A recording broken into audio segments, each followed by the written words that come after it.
Every time I tell someone we're taking the kids to a national park, I get the same response. Oh, are you camping? No, we're not camping. We have never camped. We will probably never camp. We stay in Airbnbs and hotels. We drive a little bit more and spend a little bit more on accommodations than we would if we were camping. But it's worth it for us. And we have taken our family of 5 to 7 national parks across the country over 3 trips: Yellowstone, Grand Tetons, Rocky Mountain National Park, the Grand Canyon, Arches, Canyonlands, Great Sand Dunes. And we're going back to Colorado this summer.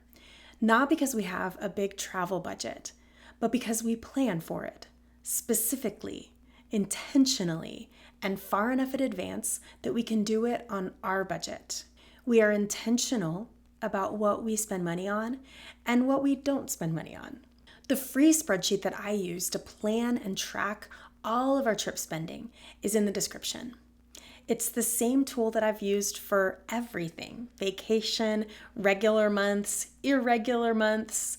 The link is in the description below. It's free. Drop your email and it'll come straight to your inbox. Here's what I want to say about camping. I wish that we liked it. I wish we were a camping family. I desperately want to be a family that likes camping. I tried, but we just aren't. And that's fine. A lot of national park content assumes that you're going to camp. And camping is genuinely cheaper and probably easier. I know that. If cost was the only variable, we would camp. Actually, scratch that. If we had to camp, we wouldn't go. But cost is not the only variable in our family. We have 3 kids. We like to sleep well, so we can actually enjoy the parks the next day. We like to have a kitchen, so we can make real food instead of eating out for every meal. We like a place where the kids can decompress at the end of a long day of hiking and being outside without all being cramped on top of each other in a tent. We like clean bathrooms and running water and air conditioning. Those things cost more. Those things cost more than a campsite and a tent, but we decided that they are worth it for us. So we save for them ahead of time so that they don't go on a credit card and they don't follow us home. It's not about creating the cheapest vacation possible. That has never been the goal. It's about how can we do this in a way that works for our family. Let me walk you through what our 3 trips actually cost. In 2022, we had a big trip. Our oldest son had just completed the 4th grade. And we decided to hit several national parks on one huge trip: Yellowstone, Grand Tetons, Rocky Mountain National Park, Grand Canyon.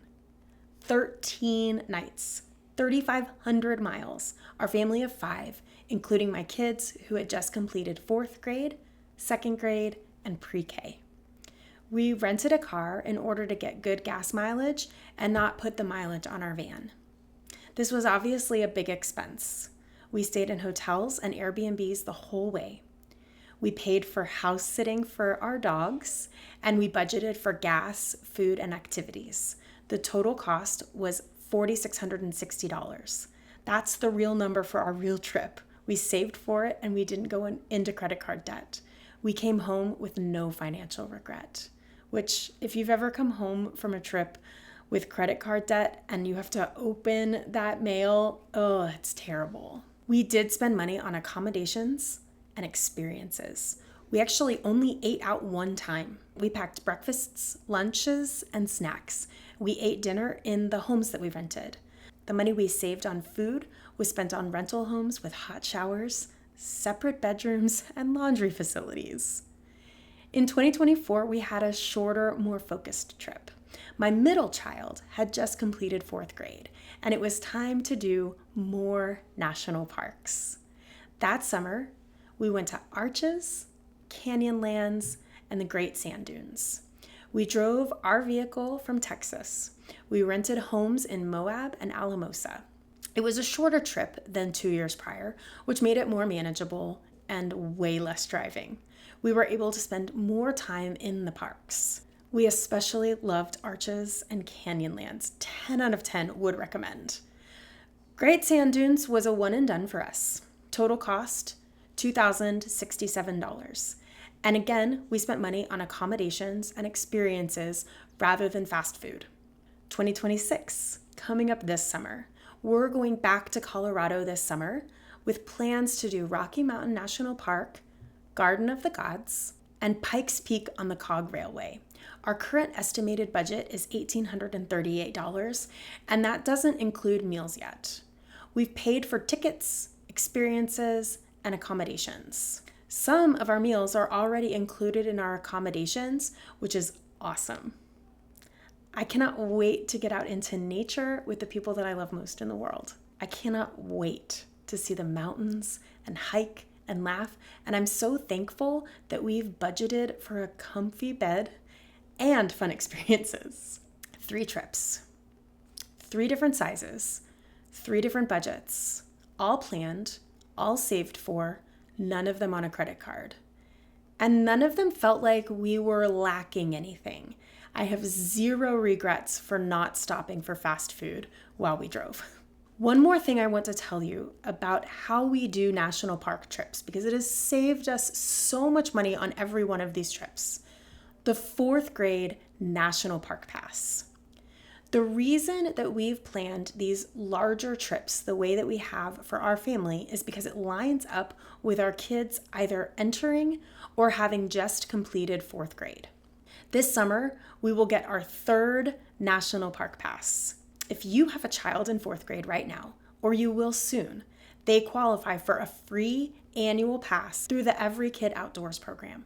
You print it out at home, you show it at the park entrance, and they get a pass. Your 4th grader, any other kids, plus up to 3 adults, gets in free. I've had 2 kids go through 4th grade, and I've used this pass for both of them, and I'm excited to use it for our 3rd.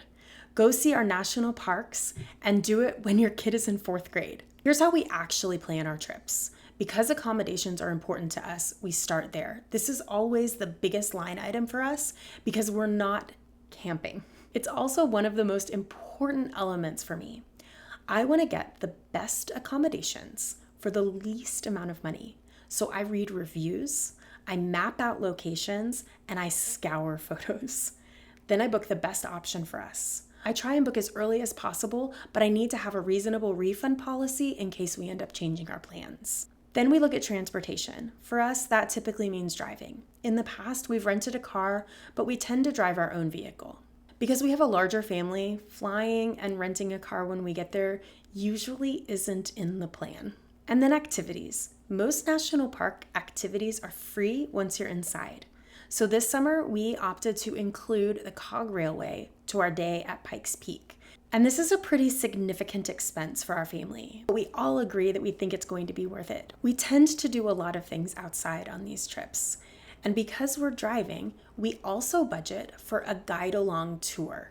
It's an app, and you can buy tours wherever they're available. And this helps us plan our days, make the most out of our time, and have a much more smooth experience. We tend to stay in places with kitchens whenever possible. We make breakfast and pack lunch most days. The dinner out is the treat, not the default. That one decision cuts our food budget significantly, especially with a family of 5. We often will eat dinner in and then get ice cream out as a treat, so no one feels like they're missing out on anything or making any sacrifices.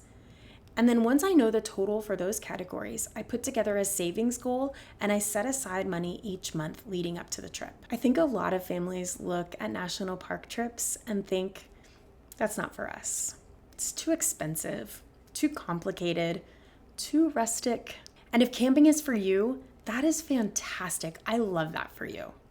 But if it's not, that doesn't mean that national parks are out.